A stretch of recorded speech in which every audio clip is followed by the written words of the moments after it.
सब everyone, welcome back to the channel. तो last video हम लोगों ने कवर किया था बेसिक अकाउंटिंग टर्म्स। इस वीडियो में हम लोग कवर करेंगे rules of debit and credit, और उसके साथ में तुम्हें एक और चैप्टर की थोड़ी इंट्रोडक्शन दूंगा जिसका नाम है journal. So without any delay let's get started.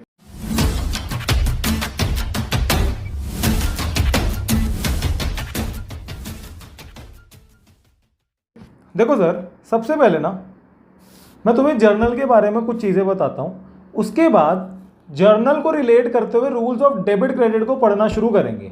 तो सबसे पहले जर्नल का मतलब समझते हैं। मुझे पता है ह्यूमन मेमोरी लिमिटेड है, इसीलिए मैं क्या करता हूँ, हर एक चीज़ को लिख के रखता हूँ। अकाउंट्स में लिख के रख के कहने को बोलते हैं रिकॉर्डिंग। अच्छा सर, जो रिकॉर्डिंग होती है ना, वो मेरी प्राइमरी बुक्स ऑफ अकाउंट्स में होती है जिसका नाम है जर्नल। मैं जर्नल के अंदर रिकॉर्ड करता हूँ। दो चीज़ें याद रखना, रिकॉर्डिंग हमेशा क्रोनोलॉजिकल ऑर्डर में होती है। क्रोनोलॉजिकल ऑर्डर का मतलब होता है कि पहले फर्स्ट मई की ट्रांजैक्शन, फिर सेकंड, फिर थर्ड, फिर फोर्थ और फिर फिफ्थ। सेकंड इज कि एक प्रॉपर फॉर्मेट में होगी। इसका मतलब है कि हर इंसान का अपना ही मन करे, यार हाँ मैं ऐसे रिकॉर्ड कर लेता हूँ, मैं वैसे रिकॉर्ड कर लेता हूँ। तो आंसर इज नो। तुम्हें एक पर्टिकुलर प्रॉपर फॉर्मेट के अंदर इस ट्रांजेक्शन को रिकॉर्ड करना है। जब ये तीनों चीज़ें मैच होती हैं, जिस बुक में ये तीनों चीज़ों से ट्रांजेक्शन रिकॉर्ड होती हैं, उसको बोलते हैं जर्नल। तो सर एक बार पढ़ते हैं। Journal is a book in which transactions are recorded in a chronological order in a proper format. Rules of debit and credit. अच्छा सर, पहली बात तो समझ आई। तो सबसे इंपॉर्टेंट बात क्या थी यहाँ पर कि एक तो क्रोनोलॉजिकल ऑर्डर होता है and second is your proper format. अब एक बात को ध्यान से समझना। सर उसने बोला कि प्रॉपर फॉर्मेट है, फॉर्मेट लर्न हो जाएगा, एक बार आप सिखाओगे तो लर्न हो जाएगा। क्रोनोलॉजिकल ऑर्डर भी समझ आ गया, बट ये प्रॉपर फॉर्मेट में हमें ट्रांजैक्शंस को रिकॉर्ड करने के लिए कुछ रूल्स पढ़ने पड़ेंगे। इन रूल्स के बिना ये ट्रांजैक्शंस रिकॉर्ड नहीं होती। इसलिए हम लोग बोलते हैं अकाउंटिंग इज एन आर्ट, कि मतलब हर किसी के बस की खेल नहीं है। एक पर्टिकुलर आर्ट है जिसको कई लोग ही कर सकते हैं। वो कौन से लोग हैं जो इन रूल्स को जानते हैं? तो सर उसने क्या बोला, rules of debit and credit are applied to each transaction at the time of recording. अब उसने बोला कि जर्नल सीखने से पहले ना इसका फॉर्मेट तो लर्न हो जाएगा, बट ये रूल्स ऑफ डेबिट क्रेडिट तुम लोगों को सीखने पड़ेंगे। तो एक बार फॉर्मेट के ऊपर नजर डालते हैं, फिर बताता हूँ रूल्स ऑफ डेबिट और क्रेडिट क्या होते हैं। तो उसने बोला सर फॉर्मेट में सबसे पहले आती है डेट, क्योंकि क्रोनोलॉजिकल ऑर्डर है ना, तो फर्स्ट में second, third, fourth, fifth, six और सो ऑन। सर फिर पर्टिकुलर्स वो बताता हूँ क्या है। फिर आता है लेजर फोलियो। सर ये डिटेल में बताऊंगा जर्नल वाले चैप्टर में। अभी थोड़ा सा ना बेस बना रहा हूँ रूल्स ऑफ डेबिट क्रेडिट के लिए। यहाँ से मेन शुरू होता है। देखो उसने लिखा डेबिट और लिखा है क्रेडिट। सर ये जो लेफ्ट साइड है ना, लेफ्ट कॉलम, इसको बोला मैंने डेबिट, क्रेडिट साइड को बोला, राइट कॉलम को बोला क्रेडिट।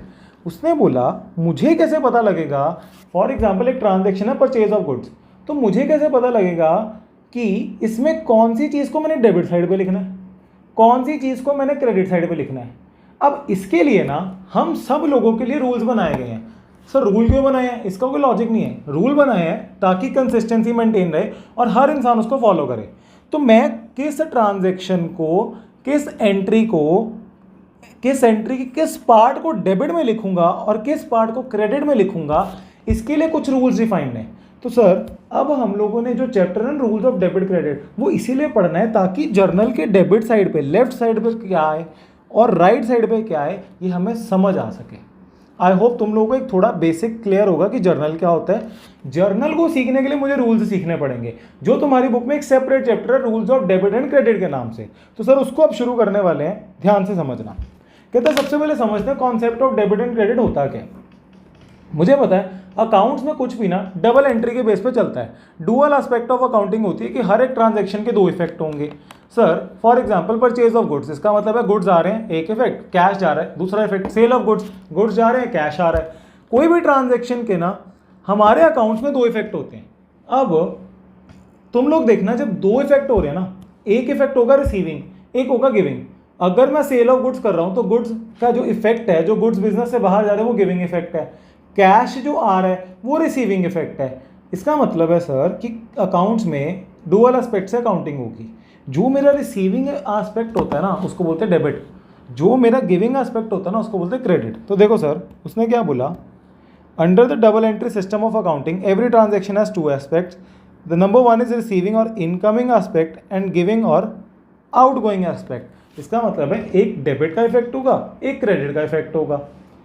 नहीं सर, हमें आपकी बात पे भरोसा नहीं है, एक दो एग्जांपल से समझाओ। देखो, उसने बोला ट्रांजैक्शन हुई परचेज ऑफ गुड्स, तो रिसीविंग का एस्पेक्ट कौन सा है सर? गुड्स आए, और गिविंग सर दिया क्या गया?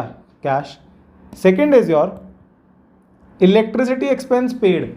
देखो, अगर मैंने इलेक्ट्रिसिटी एक्सपेंस पे किया तो मुझे इलेक्ट्रिसिटी मिली और मैंने कैश पे कर दिया, तो रिसीविंग एस्पेक्ट हो गया इलेक्ट्रिसिटी और गिविंग हो गया कैश। अब सर तुम लोगों में से कई बच्चे होते हैं, ठीक है सर ये तो आपने सिंपल सी एंट्री बताई, अच्छा चलो आप मेरे को एक बात बताओ, अगर मैंने गुड्स को सेल किया, क्रेडिट के ऊपर सेल किया, तो मेरे बिजनेस से गुड्स तो चले गए बट सामने से तो कुछ मिला ही नहीं, तो आपकी तो ये बात गलत होगी कि डुअल एस्पेक्ट पे होता है। The answer is no. ध्यान से समझना क्या हो रहा है इस केस के अंदर। देखो, उसने बोला sale of goods on credit for 1 month, तो ठीक है, गिविंग एस्पेक्ट में मेरा गुड्स तो आ गए। सर रिसीव क्या हुआ? सर रिसीव हुआ मुझे एक प्रॉमिस। काय का प्रॉमिस रिसीव हुआ? ये प्रॉमिस रिसीव हुआ कि अगले 1 महीने के अंदर मैं तेरे को पैसा वापस कर दूंगा। इसका मतलब है गुड्स तो गए, एक इफेक्ट आ गया तुम्हारा गिविंग इफेक्ट। रिसीविंग इफेक्ट क्या आया? तुम्हारा प्रॉमिस मिला तुम्हें एक, तो इसको बोलते रिसीविंग एस्पेक्ट। अच्छा सर यहाँ तक समझ आया। अब नेक्स्ट देखो, 1 महीने बाद क्या होगा? सर 1 महीने बाद वो पैसा तो दे देगा, रिसीविंग एस्पेक्ट तो आ गया, कैश रिसीव हो गया, बट सर वापस क्या गया? सर वापस गया उसका प्रॉमिस, जो उसने प्रॉमिस किया था वो ख़त्म हो गया, तो इसको बोलते हैं गिविंग एस्पेक्ट। तो एक बात को ना याद रखना, ये एग्जांपल्स के थ्रू मैंने बस ये समझाने की कोशिश की है कि हर एक ट्रांजैक्शन का अकाउंट्स में 2 इफेक्ट होते हैं। One is your receiving aspect, second is your giving aspect. Receiving aspect को बोलते हैं डेबिट और गिविंग को क्या बोलते हैं? क्रेडिट। अच्छा सर यहाँ तक समझ आ गई। अब एक बार मतलब समझते हैं डेबिट और क्रेडिट का अकाउंट्स के पॉइंट ऑफ व्यू से। ये तो समझ आ गया कि 2 इफेक्ट है, रिसीविंग को डेबिट, गिविंग को बोलते हैं क्रेडिट, बट इसका एक और मतलब है। देखो, इसको बोलते हैं अकाउंट। सर ये जो मैंने ऊपर लिखा ना बैंक अकाउंट, इसका क्या मतलब होता है? बैंक की जितनी भी ट्रांजैक्शंस हैं वो इन कॉलम्स के नीचे आएंगी। फॉर एग्जांपल, जब भी मुझे पैसा रिसीव होगा ना बैंक में, जब भी कुछ पैसा आएगा तो मैं इसको अपनी बुक्स में डेबिट साइड में लिखूंगा। लेट सपोज 10,000 आया, अगर मैं किसी को पेमेंट कर रहा हूँ तो फॉर एग्जांपल 4,000 की पेमेंट की, तो उसको राइट साइड पे लिखता हूँ। लेफ्ट साइड जो होती है उसको बोलते हैं डेबिट साइड और राइट साइड को बोलते हैं क्रेडिट साइड। हमें क्या पढ़ना है कि कैसे पता लगेगा? सर आपको कैसे पता लगा कि बैंक में अगर पैसा आया तो 10,000 को डेबिट में लिखना है? तो सर इसी को आगे पढ़ना है। तो डेबिट का एक और मतलब होता है क्या? Debit refers to the left side of any account, credit refers to the right side of any account. हम लोग क्या करते हैं, पूरा डेबिट नहीं लिखते, हम एब्रीवेटेड फॉर्म लिखते हैं जिसको बोलते हैं DR डॉट और CR डॉट। आई होप तुम लोगों को ये क्लियर होगा। देखो मैंने अभी तक ये पढ़ाया, जर्नल का मतलब क्या होता है। जर्नल का सिंपल सा मतलब है रिकॉर्डिंग करना एक प्रॉपर फॉर्मेट में और क्रोनोलॉजिकल ऑर्डर में, ठीक है। जर्नल के फॉर्मेट में मैंने देखा 2 वर्ड्स लिखे थे सबसे इंपॉर्टेंट, डेबिट और क्रेडिट। अब सर डेबिट और क्रेडिट का मतलब क्या होता है, ये कैसे बने ये वर्ड्स? ये इस वे से बने कि हमारे अकाउंटिंग में 2 एस्पेक्ट होते हैं, डुअल बेसिस के ऊपर अकाउंटिंग होती है। 2 एस्पेक्ट में, एक होता है इनकमिंग, एक होता है आउटगोइंग, ठीक है। जो इनकमिंग जो रिसीविंग एस्पेक्ट होता है उसको बोलते हैं डेबिट, जो आउटगोइंग गिविंग एस्पेक्ट होता है उसको बोलते हैं क्रेडिट। अब उसने बोला कि जब हम अकाउंट बनाते हैं ना तो अकाउंट की लेफ्ट साइड को बोलते हैं डेबिट साइड और राइट साइड को बोलते हैं क्रेडिट साइड। आई होप तुम लोग को यहां तक क्लियर होगा। अब सर आपने डेबिट क्रेडिट समझा दिया, जर्नल क्या होता है ये समझा दिया, अब तो रूल समझा दो। ध्यान से समझना, रूल्स को समझने के लिए हमें पहले कितनी तरह के अकाउंट्स होते हैं उसको समझना पड़ेगा, उन अकाउंट्स के बेस पे रूल समझेंगे। अच्छा सर देखो, क्लासिफिकेशन ऑफ अकाउंट्स। उसने बोला 2 अप्रोच हैं डेबिट और क्रेडिट सीखने की। सर पेपर में कौन सी लगाएंगे? कोई भी फॉलो करो, ज़्यादातर मॉडर्न अप्रोच फॉलो करो, पढ़ाऊंगा दोनों, क्वेश्चन दोनों से आते हैं। ट्रेडिशनल अप्रोच, आज हम बस ये कवर करेंगे ट्रेडिशनल अप्रोच। ट्रेडिशनल मतलब जो पुराने ज़माने में यूज़ हो रही है, आजकल के अप्रोच को बोलते हैं मॉडर्न अप्रोच, ठीक है। ट्रेडिशनल अप्रोच में क्या होता है, हम लोग अकाउंट्स को 3 पार्ट्स में क्लासीफाई करते हैं। क्लासीफाई करने का मतलब होता है grouping up of similar things together, कि हम लोग क्या करेंगे, जो जो चीज़ें सेम है उसको ग्रुप करो और क्लासीफाई करो। तो क्लासिफिकेशन ट्रेडिशनल अप्रोच में 3 तरह से होती है। सबसे पहला personal account, second is your real account and third is your nominal account. सबसे पहले पढ़ते हैं personal accounts. Sir personal accounts का मतलब होता है which relates to any person. अच्छा सर, सर पर्सन का मतलब यहाँ पर ध्यान से समझना, person can be a creation of God also और a creation of law also, कि सर वो इंसान का बच्चा भी हो सकता है और कानून का बच्चा भी हो सकता है। सर इंसान का बच्चा मतलब हम और आप, ठीक है। सर कानून का बच्चा मतलब जो बड़ी बड़ी कंपनीज हैं जिनको इनकॉर्पोरेट हुआ गया है कंपनीज एक्ट 2013 पे, जो पार्टनरशिप फर्म्स हैं जो इंडियन पार्टनरशिप एक्ट 1932 के अंडर इनकॉर्पोरेट हुई हैं। इसका मतलब है पर्सनल अकाउंट्स का मतलब पर्सन से रिलेटेड, ठीक है। तो सबसे पहले पर्सनल अकाउंट्स की डेफिनेशन पढ़ते हैं। अच्छा एक बार दोबारा रिवाइज करवाता हूँ। Traditional, modern approach. Traditional approach में 3 तरह से क्लासीफाई किया, personal, real, nominal. Personal accounts का मतलब है, क्या मतलब है कि it relates to the person, वो इंसान का बच्चा भी हो सकता है, कानून का बच्चा भी हो सकता है, ठीक है। पर्सनल अकाउंट्स में फर्दर 3 क्लासिफिकेशन है। सबसे पहली नेचुरल पर्सन, आर्टिफिशियल पर्सन और रिप्रेजेंटेटिव पर्सनल अकाउंट। इसको पढ़ाता हूँ, पहले पर्सनल अकाउंट का मतलब समझ लेते हैं। अब accounts which relates to the person, therefore the individuals, firm, companies. देखो इंडिविजुअल्स हो गए इंसान का बच्चा, ठीक है, क्रिएशन ऑफ गॉड। फर्म्स और कंपनीज हो गई लॉ का बच्चा। इसका मतलब है इनको क्या बोलते हैं, पर्सनल अकाउंट। अब उसने बोला जो पर्सनल अकाउंट्स है ना ये फर्दर 3 पार्ट्स में डिवाइडेड है। सबसे पहला है natural person account, second is your artificial person account, third is your representative personal account.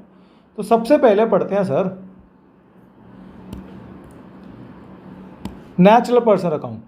Sir natural personal account का मतलब क्या होता है, देखो इसमें वर्ड पर्सन यूज हो रहे हैं। मतलब नेचुरल पर्सन अकाउंट का मतलब होता है any person who is a creation of God, ठीक है। इंसान जिसको बोलते हैं उसको बोलते हैं नेचुरल पर्सन अकाउंट।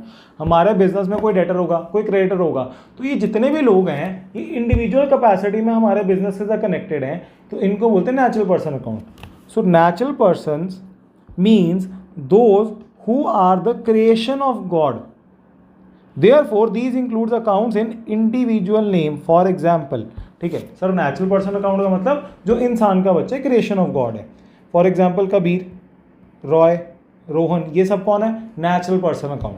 तो इसका मतलब है इंसान का बच्चा is known as natural personal account. दोबारा 2 अप्रोच हैं।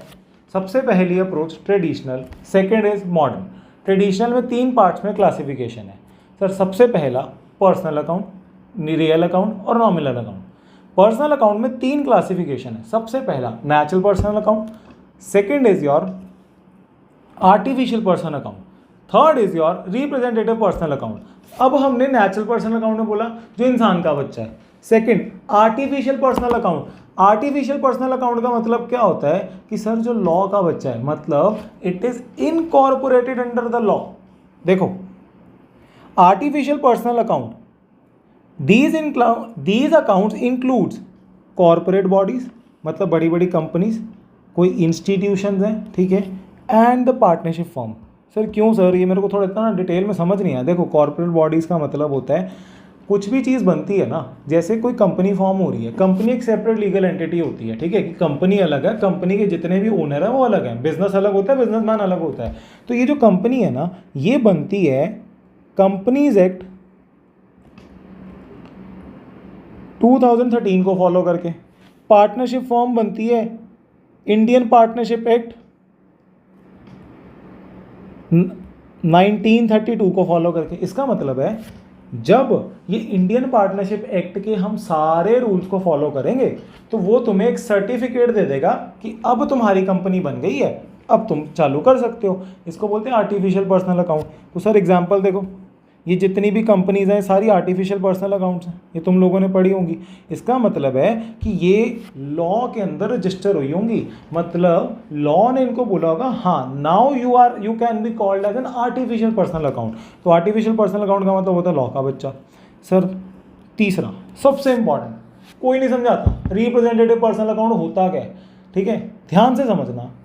सर रिप्रेजेंटेटिव पर्सनल अकाउंट का मतलब होता है, रिप्रेजेंटेटिव का मतलब होता है एक लीडर, ठीक है, कि मैं कुछ बच्चों को रिप्रेजेंट कर रहा हूँ। रिप्रेजेंटेटिव पर्सनल अकाउंट किस लिए यूज होता है, एक एग्जांपल समझाता हूँ। ये बिजनेसमैन है, ठीक है, अब क्या हुआ, ये इसके 3 एम्प्लॉयज हैं, ठीक है, पहला है कबीर, दूसरा है रॉय, तीसरा है रोहन। अब सर ये जो बिजनेसमैन है ना इसने क्या किया, इसने इनको सैलरी देनी थी, कबीर को 10,000, रॉय को 5,000 और रोहन को 14,000। दो वे हैं क्या सर, ये क्या करे, अपनी बुक्स के अंदर लिखे कि सर कबीर को सैलरी देनी है 10,000, फिर रॉय को देनी है 5 और ये रोहन को देनी है 14,000। एक तो ये कर सकता है ये, बट एक बात सोचो, एक कंपनी में 10-15 हज़ार एम्प्लॉय काम कर रहे हैं, हो सकता है अभी तक किसी को सैलरी नहीं दी, तो यार इतना बड़ा तुम लोग क्या अकाउंट बनाओगे कि कबीर का अलग, रॉय का अलग, रोहन का अलग और बाकी एम्प्लॉयज़ का अलग? The answer is no. इसकी जगह तुम लोग क्या करोगे, एक पर्टिकुलर अकाउंट खोल दोगे जिसका नाम रखोगे आउटस्टैंडिंग सैलरीज अकाउंट। ये आउटस्टैंडिंग सैलरीज अकाउंट क्या है?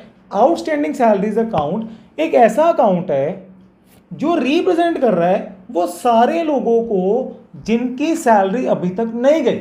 इसका मतलब है अगर कोई आउटस्टैंडिंग सैलरी पड़ी है फॉर एग्जांपल 15 एम्प्लॉयज़ को, तो मैं 15 एम्प्लॉयज़ का नाम नहीं लिखूंगा, मैं बस एक अकाउंट खोलूंगा जिसका नाम रखूंगा आउटस्टैंडिंग सैलरीज अकाउंट, और उस आउटस्टैंडिंग सैलरी अकाउंट में जितने भी 15 एम्प्लॉयज़ की अलग अलग सैलरीज है ना, उसका टोटल लिख दूंगा।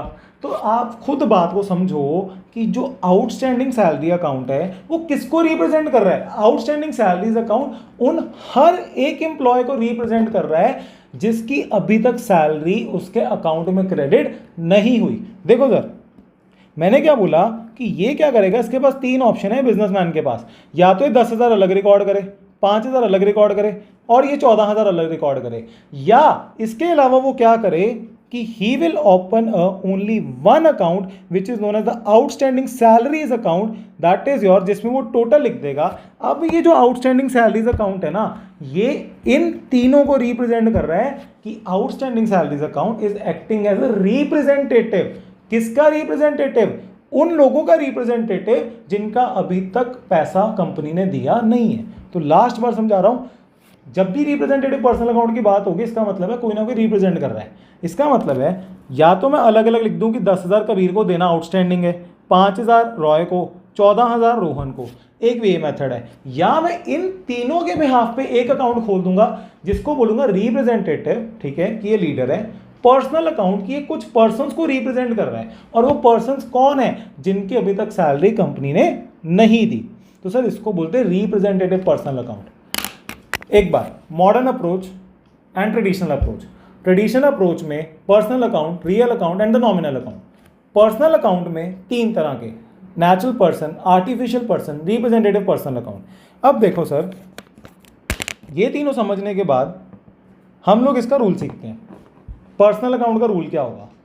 पर्सनल अकाउंट में रूल बोलता है debit the receiver and credit the giver, कि जो इंसान बिजनेस में कुछ भी रिसीव कर रहा है ना उसको कर दो डेबिट, जो इंसान कुछ उसको मिल रहा है, वो जो गिव कर रहा है, ठीक है, गिवर है जो, उसको वो कर दो क्रेडिट। तो ये था रूल नंबर 1। तो हमने पर्सनल अकाउंट का 3 क्लासिफिकेशन पढ़ी, नेचुरल, आर्टिफिशियल, रिप्रेजेंटेटिव, ठीक है। उसके बाद हम लोगों ने क्या पढ़ा, इसके रूल्स ऑफ डेबिट क्रेडिट में debit the receiver, credit the giver, debit the receiver, credit the giver. अब देखो sir next, sir real account. Real account का मतलब क्या होता है? All those accounts of the business which relates to the assets of the firm. ठीक है sir, पढ़ते हैं। Real accounts are the accounts which relates to the tangible और the intangible assets of the firm excluding debtors. Sir दिमाग लगाओ, real account में उसने बोला कि यार 2 तरह के एसेट्स होते हैं, टेंजिबल, इनटेंजिबल। टेंजिबल मतलब जिसको टच कर सकते हैं, इनटेंजिबल जिसको टच नहीं कर सकते, ठीक है। अब टेंजिबल एसेट्स हो गए प्लांट और मशीनरी, इनटेंजिबल हो गए गुडविल या पेटेंट्स। बट मेरे को एक बात बताओ, इसने लिखा है सारे एसेट्स को ले लेना, डेटर को मत लेना। उसने बोला रियल अकाउंट में हर एक एसेट को लेना बट डेटर को मत लेना। डेटर मेरा एसेट है, आंसर इज यस सर, क्योंकि उससे पैसा आना है। मैं बोलूँगा भाई उसको लंबी आयु देना, उसने मेरा पैसा देना है, एक बार पैसा दे दे फिर जो मर्जी हो। इसका मतलब है सर कि जो डेटर है उसको मैं एसेट मानता हूँ, बट वो कह रहा है डेटर को रियल अकाउंट में लेना नहीं है। अब इसका आंसर सोचो सर, इसका आंसर ये है कि सर जो डेटर है ना वो एक जिंदा इंसान है, he is a creation of God, या डेटर कोई कंपनी हो सकती है, ठीक है, it is a creation of law. इसका मतलब है कि रियल अकाउंट में डेटर को क्यों नहीं लूंगा, क्योंकि वो पर्सनल अकाउंट में फॉल करेगा। अच्छा सर, यहाँ तक समझ आया। तो रियल अकाउंट का मतलब कोई भी टेंजिबल, इनटेंजिबल एसेट, डेटर्स को इंक्लूड मत करना उन एसेट्स के अंदर, उसको बोलते हैं real accounts. Example, land and building, plant and machinery, stock, cash in hand, goodwill, patent और ट्रेडमार्क। ठीक है, ये सारे एसेट्स हो गए। अब रूल क्या बोलता है? रूल बोलता है debit what comes in, credit what goes out, कि जो जो एसेट बिजनेस के अंदर आ रहा हो उसको डेबिट पे लिख दो, जो एसेट मेरे बिजनेस के बाहर जा रहा होगा उसको क्रेडिट पे लिख दो। सर समझ नहीं आएगा, एग्जांपल दो। एग्जांपल है सेल ऑफ गुड्स। जब भी मैं सेल ऑफ गुड्स करता हूँ, दो इफेक्ट सोचो। सर कैश बिजनेस के अंदर आ रहा है, गुड्स बिजनेस से बाहर जा रहे हैं। अगर कैश मेरा बिजनेस के अंदर आ रहा है, इसका क्या मतलब है? कैश एक मेरा एसेट है, तो cash debit what comes in, cash is coming in, तो उसको कर दूंगा debit. Goods are going out, उसको कर दूंगा क्रेडिट। तो एंट्री बनेगी cash account debit to sale account. ये बाद में बताता हूं सेल क्यों वर्ड यूज किया, अभी के लिए बस ये रूल समझो, ठीक है। Next sir nominal accounts. Nominal accounts वो होते हैं जो मेरे बिजनेस में चार चीज़ों से डील करते हैं। सबसे पहला एक्सपेंसेस एंड लॉसेस और गेन्स और रेवेन्यू। रेवेन्यू मतलब इनकम। सर देखो, उसने बोला कि रियल अकाउंट्स मतलब एसेट का अकाउंट, डेटर नहीं लेना। नॉमिनल अकाउंट्स का मतलब है एक्सपेंसेस का अकाउंट, लॉसेस का अकाउंट, इनकम का अकाउंट और गेन का अकाउंट। जितने भी एक्सपेंसेस, इनकम और गेन्स होंगे और लॉसेस होंगे, ये सारे नॉमिनल अकाउंट से रिलेट करेंगे, ठीक है। फॉर एग्जांपल डेप्रिसिएशन एक खर्चा है, एक्सपेंस है, सैलरी देना एक्सपेंस है। तो सर उसने बोला, एग्जांपल दे दी, सैलरी, परचेज, कमीशन रिसीव्ड और अकाउंट और इंटरेस्ट पेड। अब रूल ऑफ डेबिट और क्रेडिट क्या होगा? रूल ऑफ डेबिट और क्रेडिट ये होगा, debit all expenses and losses, credit all incomes and gain. Debit all expenses and losses, credit all incomes and gain. एक बार दोबारा से ना ये पूरे लेक्चर की रिवीजन करवा रहा हूँ, ध्यान से समझना। मैंने तुम्हें सबसे पहले बताया जर्नल क्या होता है। जर्नल का मतलब होता है रिकॉर्ड करना, क्रोनोलॉजिकल ऑर्डर में रिकॉर्ड करना एंड एक प्रॉपर फॉर्मेट में रिकॉर्ड करना। सर फॉर्मेट को देखा तो दो वर्ड्स निकले, डेबिट और क्रेडिट। डेबिट और क्रेडिट का मतलब क्या होता है? अकाउंटिंग डुअल एस्पेक्ट पे चलती है, ठीक है। डेबिट का मतलब होता है रिसीविंग इफेक्ट, क्रेडिट का मतलब होता है giving effect. Debit left side of account को बोलते हैं, credit right side of account को बोलते हैं। कौन सी चीज डेबिट पे लिखनी है, कौन सी क्रेडिट पे लिखनी है, इसके लिए हमारा एक चैप्टर बना हुआ है रूल्स ऑफ डेबिट और क्रेडिट। कहता जी रूल तो मैं बाद में बताऊंगा, सबसे पहले तीन तरह की क्लासिफिकेशन है, पर्सनल, रियल और नॉमिनल। पर्सनल के अंदर तीन चीजें आती हैं। सबसे पहले नेचुरल पर्सनल अकाउंट, इंसान का बच्चा। Artificial personal account, sir creation of law. Third representative personal account. ये क्या होता है कि सर मैंने बोला कि मैं तीन जनों को आउटस्टैंडिंग सैलरी रहती है, मैं तीनों का अलग अलग नहीं लिखूंगा, Rohan outstanding, Kabir outstanding salary. मैं क्या करूंगा, एक अकाउंट खोलूंगा, जो वो अकाउंट होगा ना वो रिप्रेजेंटेटिव होगा। किसका रिप्रेजेंटेटिव होगा? जो तुम्हारे फर्म के अंदर एम्प्लॉयज काम कर रहे हैं, तो उसको बोलते हैं रिप्रेजेंटेटिव पर्सनल अकाउंट। कि एक ही अकाउंट खोल दूंगा जिसमें जितने भी एम्प्लॉयज की सैलरी नहीं दी हुई उसको टोटल लिख दूंगा, इसको बोलते हैं रिप्रेजेंटेटिव पर्सनल अकाउंट। फिर मैंने बोला फिर दो और आते हैं, रियल और नॉमिनल। रियल अकाउंट्स वो अकाउंट्स होते हैं जो तुम्हारे एसेट्स के साथ डील करते हैं, बट इसमें डेटर्स को मत लेना। डेटर्स को इसलिए नहीं लेना क्योंकि वो तो पर्सनल अकाउंट है। And the last is your nominal account. Nominal account मतलब expense, loss, income and gain. फिर मैंने रूल्स पढ़ाए। पहले वाला पर्सनल अकाउंट का रूल था debit the receiver, credit the giver. Real account का रूल था debit what comes in, credit what goes out. Nominal account का रूल था debit all expenses and gains, debit all expenses and losses, credit all incomes and gains. So I hope तुम लोगों को traditional approach clear होगी। Next video में ना इसी के ऊपर क्वेश्चंस करवाऊंगा और तुम्हें मॉडर्न अप्रोच सिखाऊंगा। जब ये दोनों अप्रोचेस क्लियर होंगी, रूल्स क्लियर होंगे, फिर सीखेंगे journal. So I hope you like this video. If you really like this video, so please like, share and subscribe to the channel. Thanks for watching. See you in the next video.